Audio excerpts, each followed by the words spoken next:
Sebagai bagian dari upaya pengembangan ekonomi syariah, Bank Indonesia telah mengadakan Festival Ekonomi Syariah sejak tahun 2017 di 3 wilayah regional, yaitu di Sumatera, Jawa, dan kawasan timur Indonesia. Untuk Fesar Sumatera diadakan pertama kali di Medan pada tahun 2017, kemudian di Lampung pada tahun 2018, dan di Palembang pada tahun 2019. Pada tahun ini, Kantor Perwakilan Bank Indonesia Provinsi Sumatera Barat telah ditunjuk sebagai penyelenggara Fesar Regional Sumatera 2020 yang merupakan kegiatan Road to ISEF 2020. Pada tahun ini, Fesar Regional Sumatera mengusung tema penguatan konektivitas ekonomi syariah sebagai pendorong ekonomi regional. Kegiatan Fesar Sumatera secara umum terdiri dari 4 kegiatan utama, yaitu pembukaan pada hari ini, kemudian Syariah Economic Forum, Syariah Fair, dan Tablik Akbar.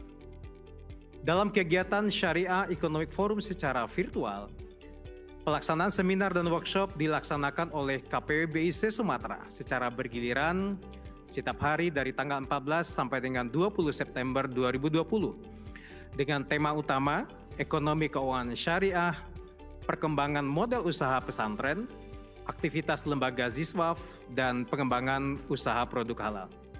Sedangkan pada tanggal 19 September malam akan diadakan Tablik Akbar yang akan diisi dengan tausiah oleh Kiai Haji Abdullah Gimnastiar.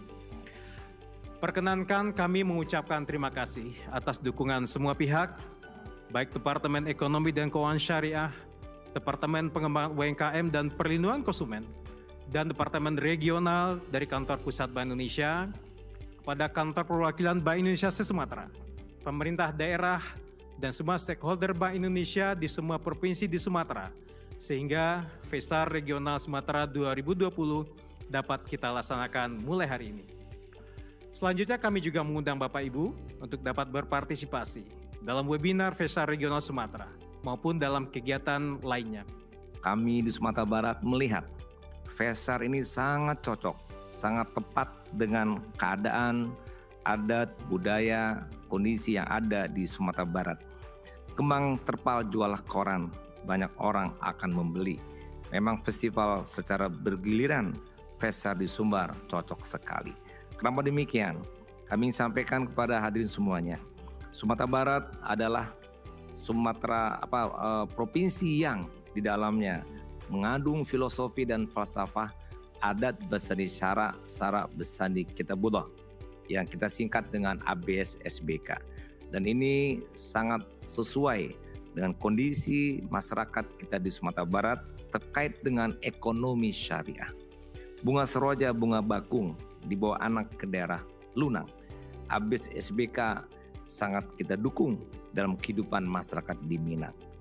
Dan itulah oleh karenanya Fesar di Sumatera Barat sangat kita dukung karena cocok dengan budaya kita, cocok dengan pola hidup masyarakat di Minang, dan ini pula yang menjadikan rujukan kita di masyarakat Sumatera Barat. Oleh karena itu, kami di Sumatera Barat telah juga menerbitkan regulasi-regulasi yang terkait baik dalam bentuk perda dan juga dalam bentuk pergub dan juga peraturan bupati wali kota untuk menguatkan berlangsungnya terlaksananya ekonomi syariah.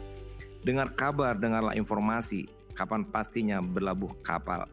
Pemprov Sumbar sudah menerbitkan regulasi tentang kuliner dan wisata halal. Contoh diantaranya terkait dengan wisata halal, terkait dengan kuliner, dan beberapa kegiatan-kegiatan lainnya yang diatur untuk mengarah kepada syariah. Kita di Sumatera Barat sedang memproses untuk bank daerah kita menjadi bank syariah. Melewati lorong elok berlari, walaupun berlari terasa lelah, kita pun sedang dorong Bank Nagari untuk jadi bank syariah. Jolok Kuini pakai penggalan, dijolok juga sebuah petai.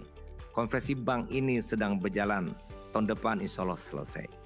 Secara global, pandemi ini telah memberikan dampak penurunan kegiatan ekonomi secara masif di seluruh dunia, ya.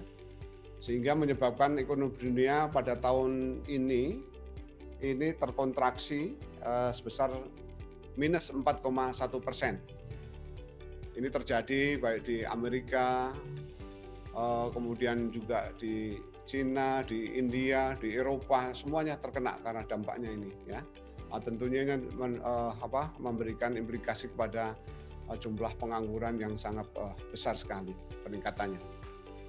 Ini juga berdampak sangat signifikan kepada negara kita, kepada perekonomian domestik kita yang pada kuartal yang lalu, kuartal kedua itu ekonomi kita mengalami kontraksi yang cukup tajam, yaitu minus 5,32%. Ini suatu tantangan bagi kita di dalam jangka pendek. Langkah-langkah untuk bisa mendorong kegiatan ekonomi saya kira luar biasa kita lakukan, termasuk kontribusi Bank Indonesia bagaimana bisa memberikan pembiayaan melalui burden sharing dengan pemerintah yang tinggi serta berkelanjutan di dalam jangka panjang. Ini juga menjadi sangat penting.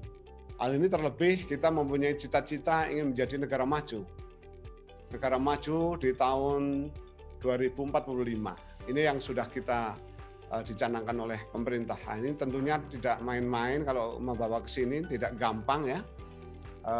Alhamdulillah kita sekarang sudah masuk di dalam fase menjadi negara dengan berpendapatan menengah, middle income country ya.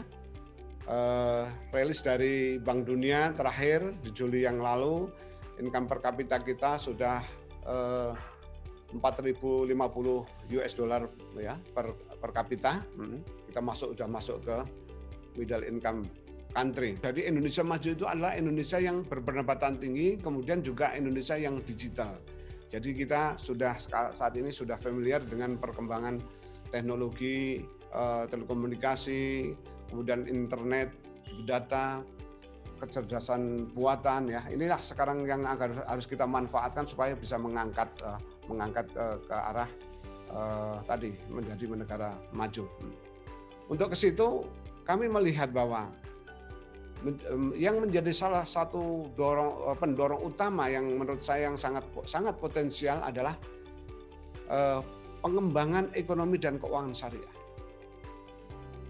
Jadi ini kami melihat dengan mengembangkan ekonomi dan keuangan syariah akan menjadi terjadinya suatu dorongan yang kami yakini bisa mengantarkan Indonesia menjadi negara maju.